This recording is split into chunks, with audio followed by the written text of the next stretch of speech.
warahmatullahi wabarakatuh. Waalaikumsalam warahmatullahi wabarakatuh. Terima kasih kepada Bapak Ibu Guru sudah bersedia menyempatkan waktunya untuk melihat saya menyampaikan aksi nyata.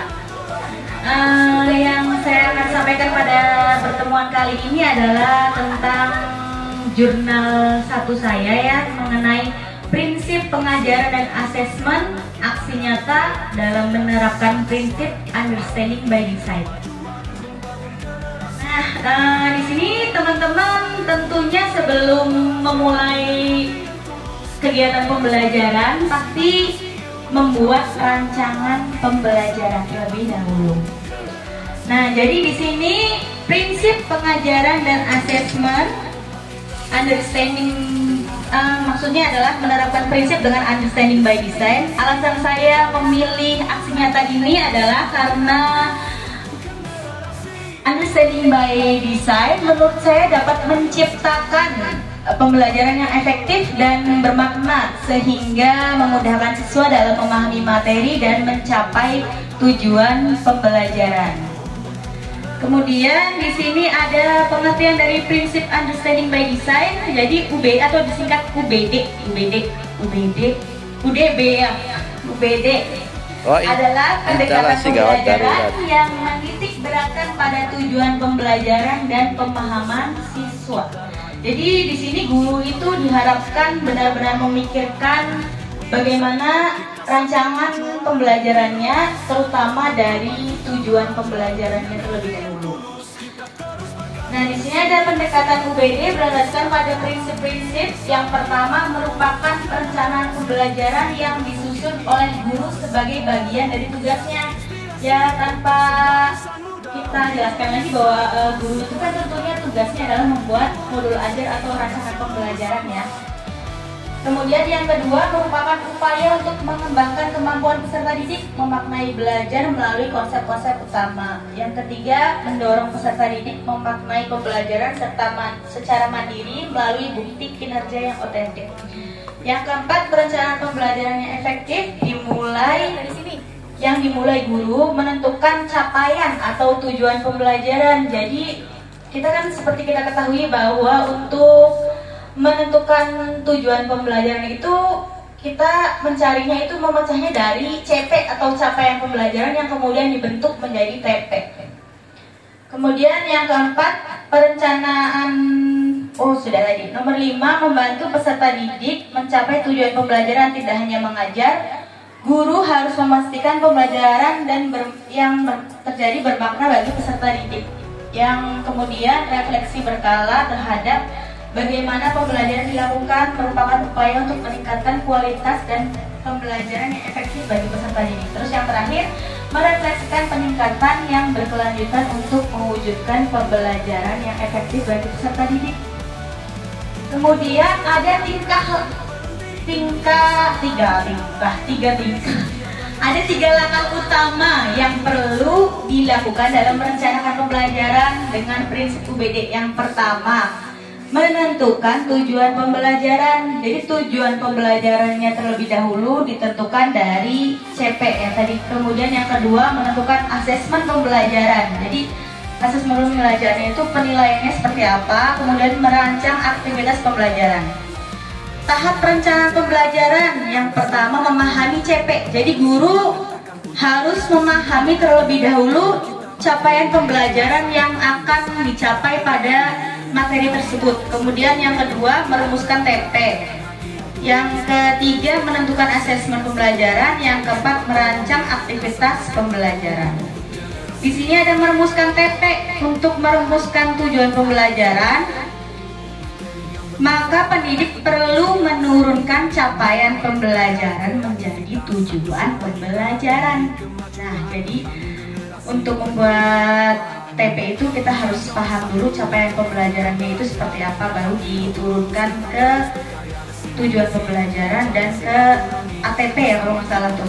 Kemudian dalam merumuskan tujuan pembelajaran kita perlu memperhatikan beberapa hal, yaitu misalkan karakteristik mata pelajaran. Mata pelajarannya apa aja sih misalkan yang mau kita bikin atau mau kita buat itu mata pelajarannya tentang agama ya, ya berarti materinya juga harus tentang agama. Tidak mungkin kan misalkan mau mempelajarinya agama tapi kita masukkannya materinya bahasa Indonesia, matematika, hitung-hitungan, kan itu nggak nyambung. Kemudian ada konsep atau topik yang dipelajari. Kemudian yang ketiga, karakteristik peserta didik. Yang keempat, konteks lingkungan pembelajaran. Nah, di samping itu ada komponen utama dari TP. Yang pertama, kompetensi. Jadi di dalam TP itu harus memuat kompetensi dan juga harus ada ruang lingkupnya. Jadi kayak semacam kemampuan, kompetensi itu kemampuan atau keterampilan apa sih yang perlu ditunjukkan oleh siswa dalam tujuan pembelajaran itu. Kemudian ada ruang lingkupnya. Dalam membentuk TP itu ada beberapa teori-teori yang bisa kita gunakan. Misalnya kan dalam tujuan pembelajaran siswa dapat misalkan kayak semacam mengingat, jadi ada tahapan-tahapan yang konkret, memahami dan lain sebagainya. Kemudian ada menentukan, yang terakhir langkah ketiga adalah menentukan asesmen pembelajaran. Ada 3 kata yang berkaitan dengan fungsi asesmen. Yang pertama, assessment as learning, yaitu artinya sebagai proses pembelajaran. Itu bisa berupa refleksi dan asesmen formatif. Kemudian assessment for learning, artinya asesmen untuk pembelajaran, yaitu asesmen yang digunakan untuk perbaikan pembelajaran. Jadi misalkan kalau di kelas itu ada refleksi dari murid atau dari teman sejawat, itu bisa digunakan sebagai langkah kita memperbaiki pembelajaran. Kemudian yang ketiga ada assessment of learning, artinya asesmen pada akhir proses pembelajaran. Biasanya berupa tes sumatif. Kalau misalkan untuk assessment as learning sama assessment for learning itu biasanya bisa berupa formatif. Tetapi kalau misalkan assessment of learning yang terakhir itu ya, untuk akhir pembelajaran itu berupa tes sumatif. Kemudian ada teknik dalam penerapan asesmen, bisa berupa praktek, produk, proyek maupun tes tertulis. Untuk dokumentasinya kita bisa memilih produk hasil belajar atau hasil karya yang biasanya berupa portofolio, rubrik, dan nilai berupa angka. Kemudian ada asesmen harus dirancang secara adil dan proporsional. Jadi dalam menilai itu kan kita tidak hanya melihat dari hasil belajar ya. Jadi kayak misalkan ketika ulangan si A mendapatkan nilai 80, tetapi ketika si B mendapatkan nilai 70. Tetapi begitu pas proses pembelajaran, si B yang nilainya lebih besar, si A yang lebih nilai kecil. Makanya kenapa ada asesmen formatif. Asesmen formatif itu berguna untuk kayak penilaian sehari-hari, istilahnya seperti itu, untuk menunjang keseluruhan asesmen. Kemudian ada pendekatan asesmen. Yang pertama, asesmen diagnostik. Kalau asesmen diagnostik itu biasanya semacam kita kayak jawab di awal pelajaran untuk mengetahui kemampuan siswa terlebih dahulu. Jadi misalkan untuk mengetahui siswa itu pengetahuannya sejauh mana tentang materi yang akan dipelajari. Kalau asesmen formatif tadi ya sudah dibahas sebentar, bahwa asesmen formatif itu adalah berdasarkan penilaian sehari-hari dan asesmen sumatif itu hasil akhirnya. Kemudian ada teknik asesmen. Yang pertama ada teknik observasi. Jadi ketika kegiatan sehari-hari kita mengamati, misal kita guru bahasa Inggris, jadi kita mengamati secara dalam 1 bulan itu si anak menggunakan bahasa Inggrisnya secara lancar atau tidak. Jadi kita bisa tahu mengobservasi. Kemudian ada teknik asesmen performa, kayak semacam anak membuat puisi, kemudian anak diminta membacakan puisi tersebut. Jadi kita melihat performanya. Kemudian yang terakhir ada tes tertulis atau lisan. Pelaku asesmen tidak harus selalu guru, tetapi murid menilai diri sendiri. Jadi kayak semacam, kan sekarang banyak di kurikulum 2013 yang misalkan murid ada yang maju, terus ada yang menjadi penilai, seperti itu kan rubrik penilaiannya. Kemudian ada juga menilai lintas jenjang, misalkan kelas 1 dinilai oleh kelas yang lebih tinggi, itu namanya asesmen lintas jenjang. Kemudian ada juga kita bisa memberdayakan staf sekolah atau teman sejawat ya dan orang tua untuk menjadi tim penilai. Misalkan kadang ada tugas di rumah yang PKN ya, biasanya itu tentang perilaku di rumah, kan ada yang checklist seperti itu tuh. Nah itu kan juga biasanya melibatkan orang tua. Kemudian ada format asesmen, itu terbagi menjadi 2, ada asesmen tradisional dan alternatif. Biasanya kalau asesmen tradisional itu hanya berlaku saat itu saja, seperti misalkan salah dan benar, jadi kayak soal pilihan ganda dan lain sebagainya. Tapi kalau asesmen alternatif itu dirancang dengan kreatif dan tidak terpaku pada kertas latihan, seperti kegiatan proyek, aktivitas kelompok, eksperimen, dan kegiatan asesmen lainnya. Sekian yang dapat saya sampaikan, ditunggu umpan baliknya, dan terima kasih untuk waktunya Bapak Ibu semuanya. Tidak mau beres jawab.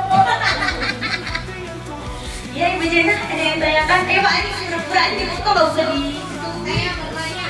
Iya Ibu Jena, silakan. Ibu Sita Anissa salah. Saya mau bertanya. Iya Ibu, bagaimana? Sekiranya saya bisa jawab, saya jangan lupa Ibu saya tadi jawab. Saya tidak membuka sesinya guys. Jangan bertanya ya. Nih, kan tadi disampaikan ada apa tadi diagnostik ya. Nah, tentang diagnostik katanya menilai diri sendiri, menilai teman sejawat, katanya bisa ya waktu itu. Pernah nggak Ibu Anis menemukan ada siswa yang kesulitan menilai dirinya sendiri sebelum menilai teman sejawat? Terus bagaimana sikap Bu Anis ketika menemukan peserta didik yang belum bisa menilai dirinya sendiri? Terima kasih. Ya, saya akan mencoba menjawab karena sebenarnya saya juga bingung ya.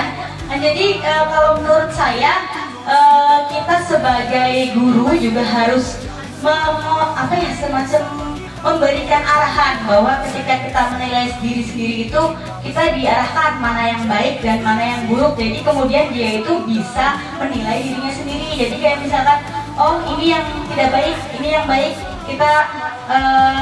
kita kasih tahu dulu gitu Bu, gambarannya bahwa hal-hal yang baik itu seperti ini, hal-hal yang buruk itu seperti ini, seperti itu kan.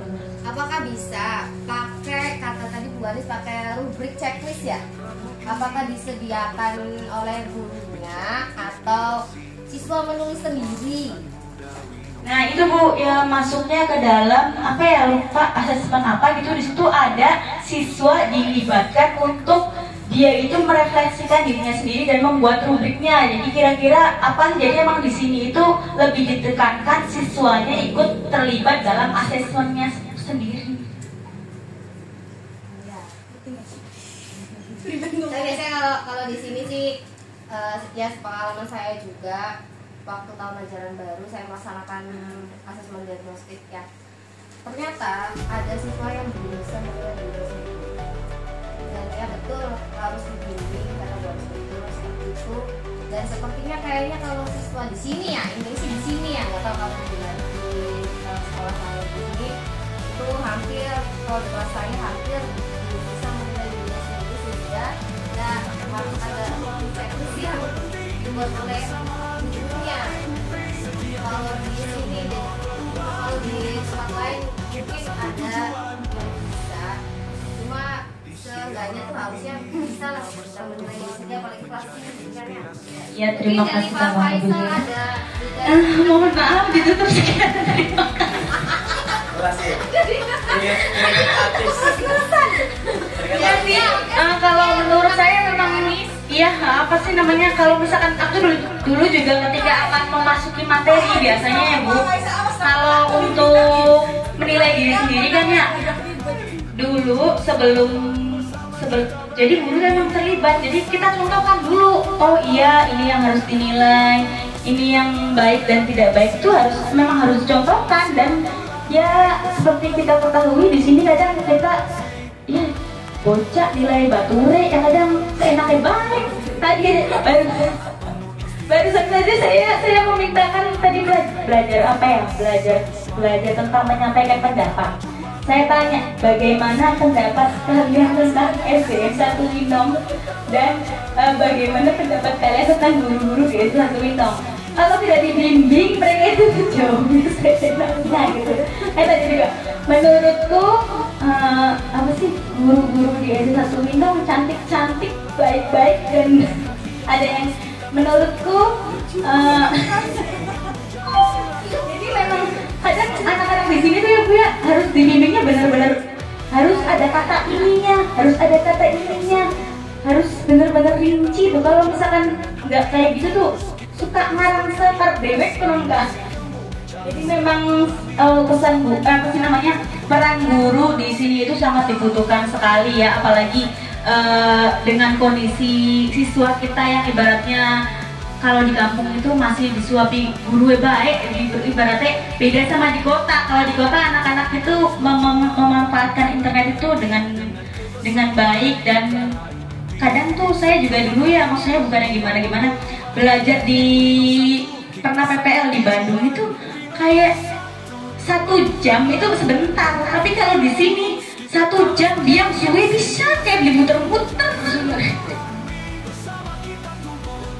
Ya seperti itu Bu Jena, kita menikmati saja peran kita sebagai guru, yang penting barokah lancar segala-galanya, amin, bismillah ya. Terima kasih untuk pertanyaannya Bu Jena, mohon maaf bila banyak kekurangan, mohon maaf tidak membuka sesi kedua. Bila itu wassalamualaikum warahmatullahi wabarakatuh. Ya Bapak Ibu silakan untuk menuliskan umpan baliknya ya, saya sediakan.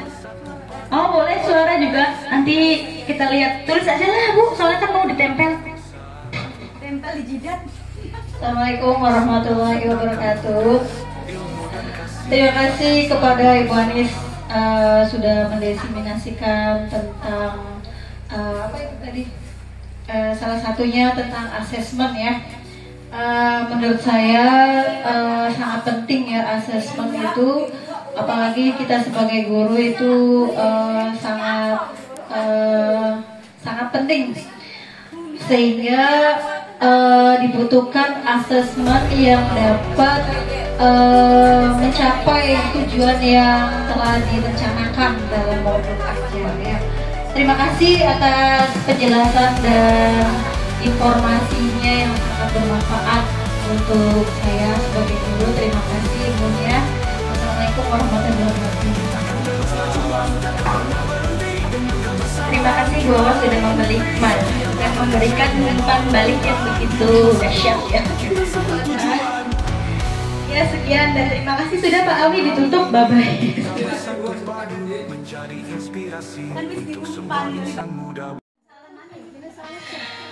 Bismillahirrahmanirrahim. Assalamualaikum warahmatullahi wabarakatuh. Terima kasih sebelumnya untuk ibu-ibu dan bapak-bapak yang ada di kelas ini ya.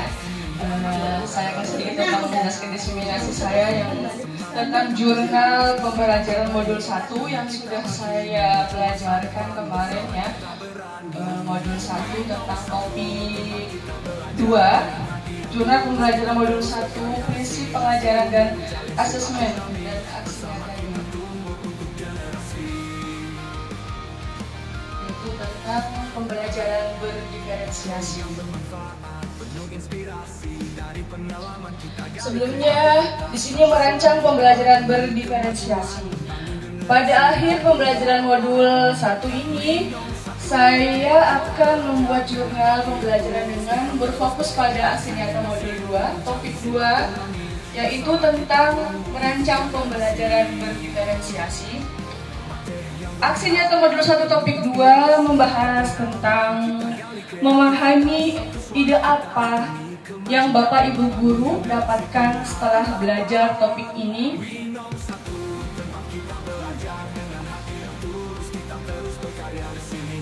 Yaitu memahami keberagaman siswa, yaitu setiap peserta didik memiliki minat, gaya belajar, dan tentunya kemampuan yang berbeda.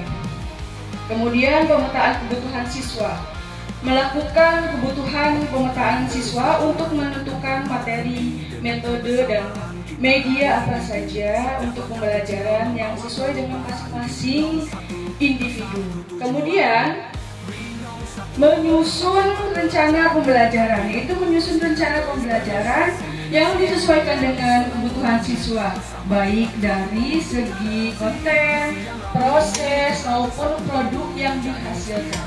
Kemudian yang terakhir, penilaian yang beragam, yaitu menggunakan beberapa jenis penilaian, baik formatif maupun sumatif.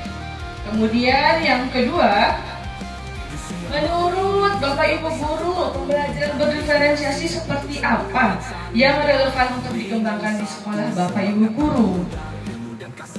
Kembangkan rencana pembelajaran RPP atau modul ajar yang berorientasi pada pembelajaran berdiferensiasi.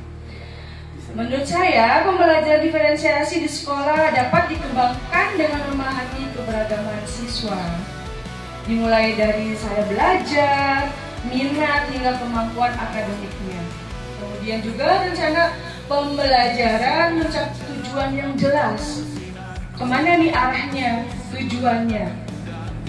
Kemudian konten yang bervariasi sesuai tingkat pemahaman siswanya, harus juga disesuaikan dengan kemampuan siswanya seperti apa. Dan metode pembelajaran beragam seperti diskusi, kelompok, dan proyek. Nah, kita bisa ya menggunakan diskusi dalam kelas. Jadi tidak hanya kita berbicara di depan kelas dan anak mendengarkan saja, tetapi bisa dilibatkan lebih langsung dengan cara berdiskusi. Lanjut, kemudian apa sih? Apa itu pembelajaran diferensiasi?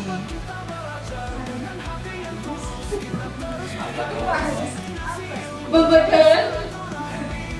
Pembelajaran diferensiasi adalah suatu pendekatan pembelajaran yang digunakan guru untuk menyesuaikan kebutuhan belajar peserta didik. Setiap peserta didik memiliki karakteristik, gaya belajar, minat, dan kemampuan yang berbeda-beda dan unik.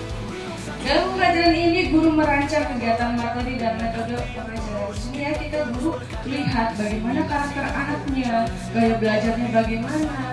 Nah ini pembelajaran diferensiasi bisa dimanfaatkan untuk terus belajar di dalam kelas agar pembelajarannya tidak menjenuhkan, tidak membosankan, sehingga anak tertarik dengan teori-teori kita.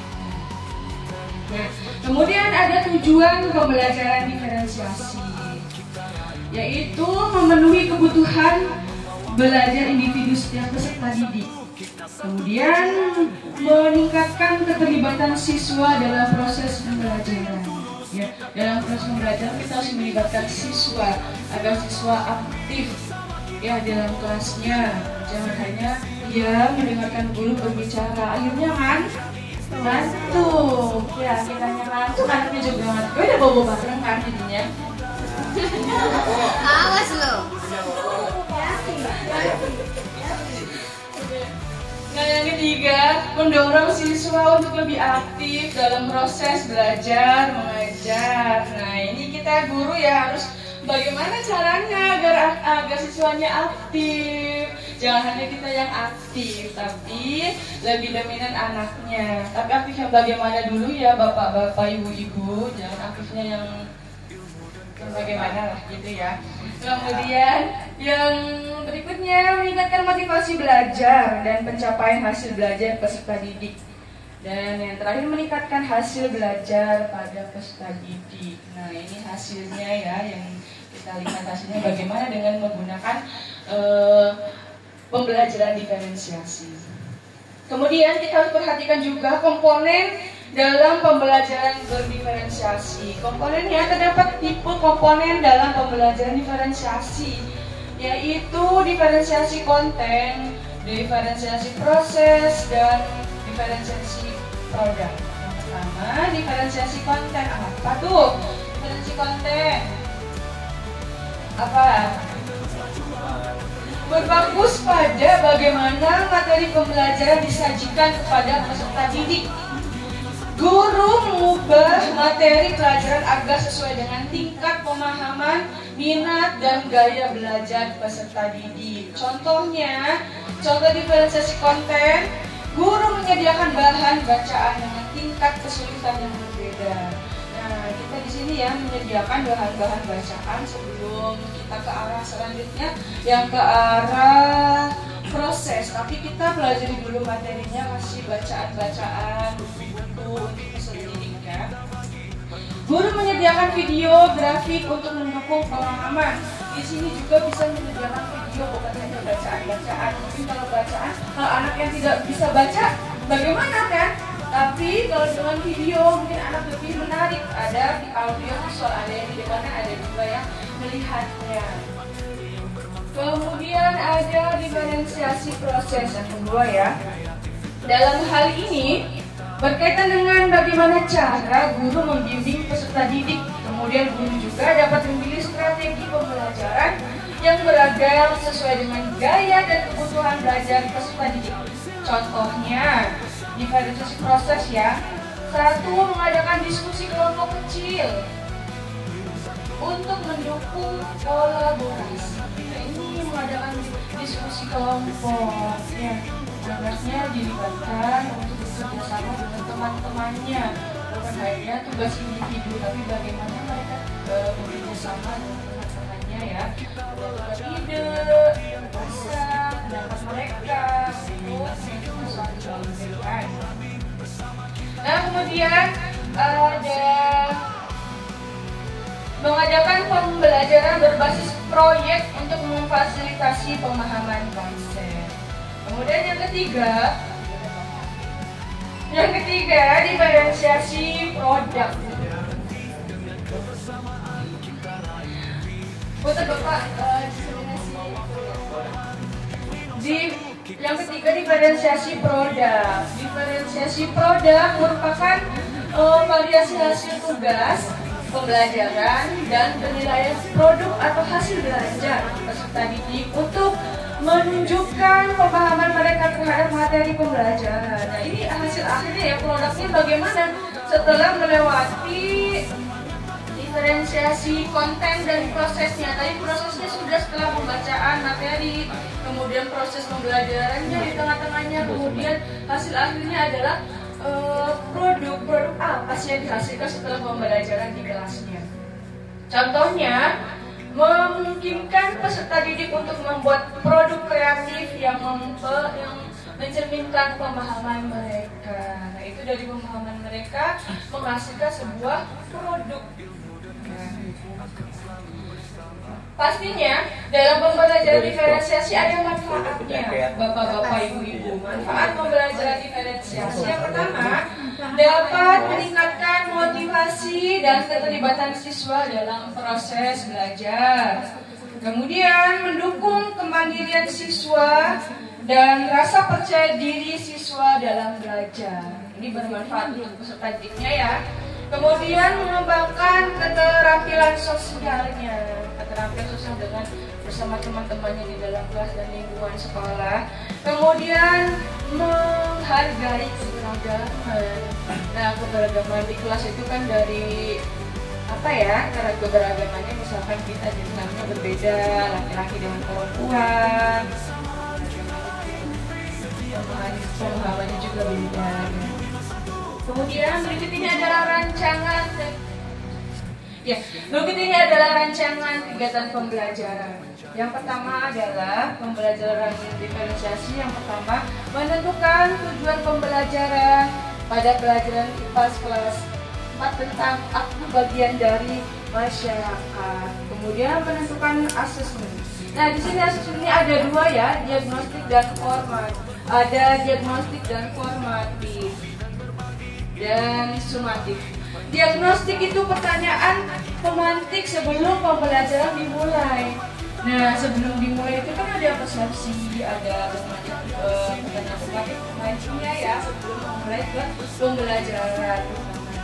Jadi kita coba tanyakan dulu dengan mereka, mengulas kembali pertanyaan sebelum masuk ke materi yang utamanya. Kemudian formatif, penilaian proses.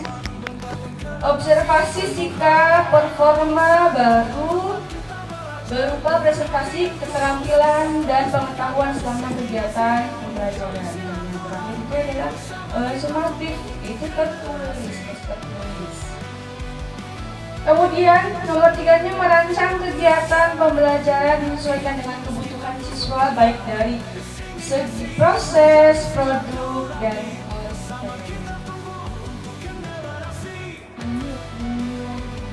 mungkin itu penjelasan sedikit tentang pembelajaran diferensiasi Bapak Ibu-Ibu.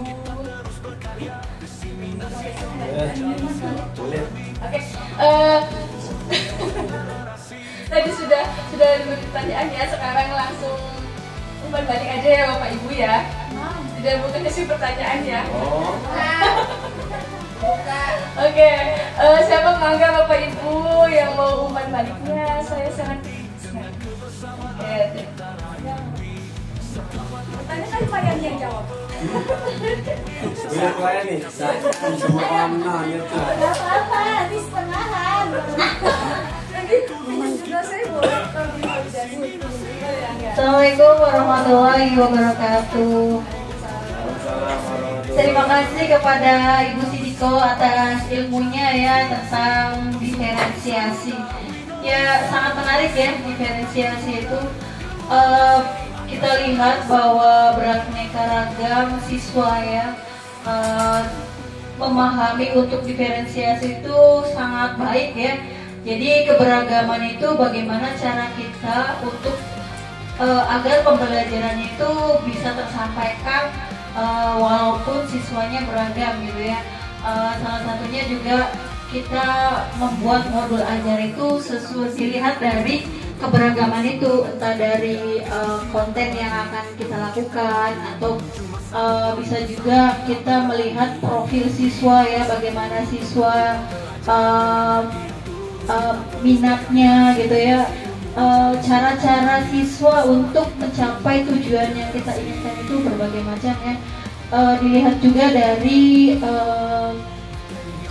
cara belajarnya ya, kayak belajar kinestetik, kayak belajar audio, visual gitu. Jadi dari situ kita merancang modul ajar sampai dari tujuan pembelajaran, modul ajar, medianya sampai asesmen itu dirancang berdasarkan diferensiasi ini, sehingga setiap siswa bisa jadi itu memperoleh asesmen yang berbeda untuk mencapai tujuan yang diinginkan gitu ya. Jadi misalkan anak yang tidak katakanlah memiliki kecerdasan yang tinggi dengan memiliki kecerdasan yang belum gitu ya, kita tidak bisa menyamakan soalnya gitu ya. Jadi diferensiasi ini tujuannya untuk mencapai sesuai dengan kebutuhan siswa gitu ya.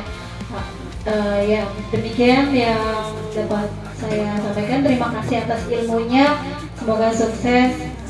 Terima kasih. Assalamualaikum warahmatullahi wabarakatuh. Oke, terima kasih untuk Ibu Wawas atas umpan baliknya. Ada lagi bapak ibu-ibu yang bersama kita tunggu untuk generasi. Di siang Rabu ini kita bersatu padu menjadi inspirasi untuk semua insan muda. Minum satu, semangat akan pudar, ilmu dan kasih akan selalu bersama.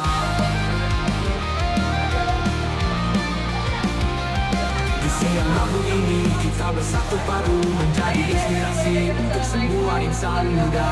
Minum satu, semangat akan pudar, ilmu dan kasih akan selalu bersama.